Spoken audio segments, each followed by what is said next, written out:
Hello everyone, this is Kiragami Wright, and today I just want to share a thing that has been bothering me for some time. It's about disappearing, and this particular person I've been missing a lot. So I just wanted to talk to you guys about that and let this pain off my chest. Perhaps some of the things which I learned from this experience of loss. Just wanted to share it. That's all. So the idea of disappearing is very profound. I've been meaning to talk about it since many of my friends just disappeared, nowhere to be found, vanished like the few raindrops after sunlight slowly annihilate their existence. Like the shadow that exists only in the presence of light or even partially absence of it. The idea of people disappearing have always fascinated me in a very morbid sense. First, you worry about them, then you fear about them never returning. Somehow you accept this fact and finally you forget to the point that you don't even care about if they are dead or alive. I had a friend, I won't tell you his name, but he was one of the most courageous person I ever knew. We used to study in the same school and in the same class until the time I was in class 7th. He was topper of our school and was known to be very straightforward and humble person. I remember him giving a very detailed speech on how he spent his day before that day's class. The details he remembered were fascinating. He described how strong wind destroys shed in his backyard and how he and his brother single-handedly repaired it. It was fascinating to know how much he liked science as a subject, not just theoretically but also very practically.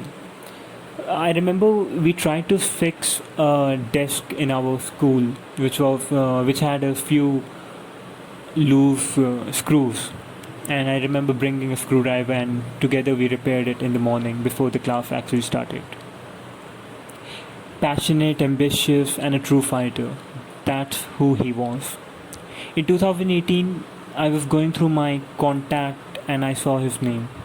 Remembering the good old days, I decided to call him, and his mother picked up the call and angrily asked me to cut the call, stating there is no one with that name which I mentioned. I was very furious at that time, angry, just wanted to talk to my old friend, and that's how she treated me. But boy, I was so wrong, beyond anything.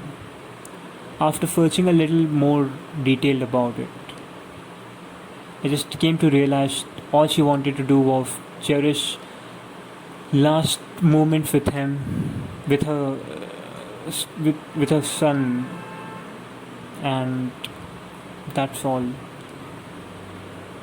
Going through my friend list on Facebook on April of 2020, I saw his name, and there weren't any new posts.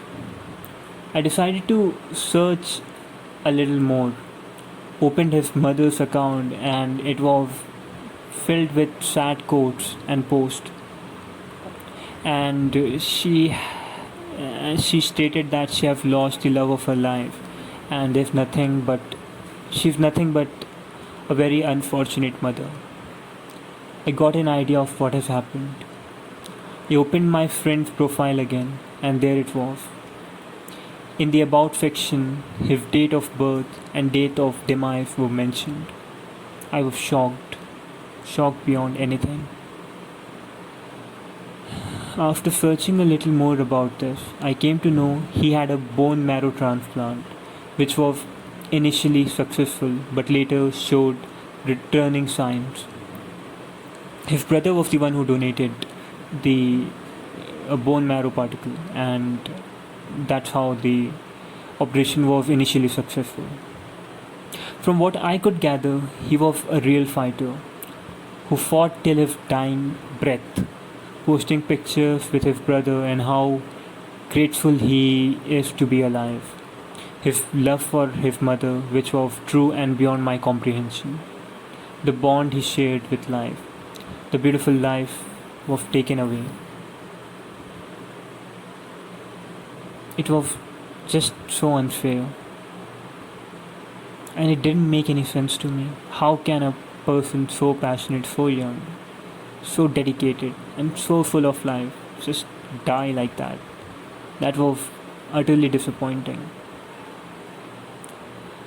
But the primary reason that made me sad is how foolish I have been. Never contacted him again in those 2 years, those 2 year gap. And when I finally wished to talk to him, he's not there. Just not there to speak. I was disgusted by my own self. How foolish a person can be. Not to contact his friend even though he wished to talk to him, just because of his academic or his worldly pleasures. That's utterly, utterly bad and disgusting. As a person, I was disgusted for weeks. Still am a little.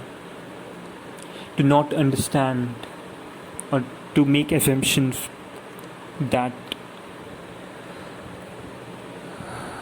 I am the one who is being the victim when his mother didn't pick the call, and when she did pick the call, angrily replying me back with her anger, which was now very understandable. We often forget what a person might be feeling. It's superseded by how we actually define our own self, how we look at things from our own perspective. Our own perspective often clouds our judgment of others.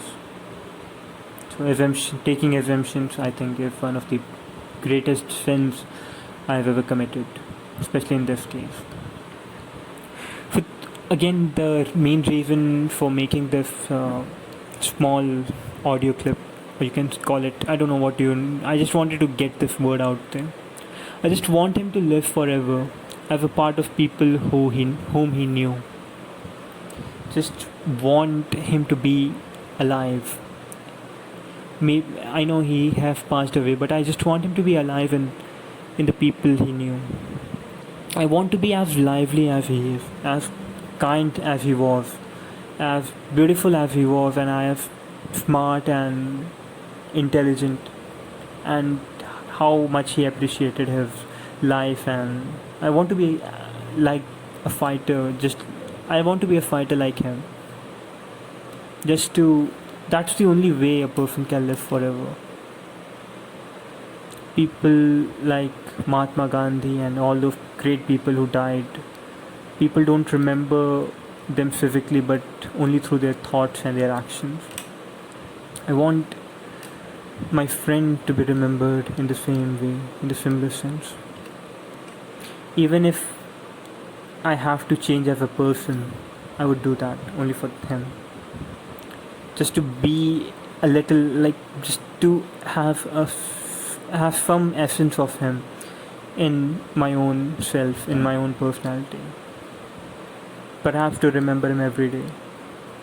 Perhaps I'm doing it out of selfishness, out of guilt, out of a way I can forgive myself for not contacting him. Maybe that's it. Maybe that's why I'm disgusted. But I cannot find a better way to express how I'm feeling, and to actually get what I want, to get this peace of mind. Even though I'm not gonna get it, I know. But I want him to be alive. And that's the best bet I have. That's all I wanted to say.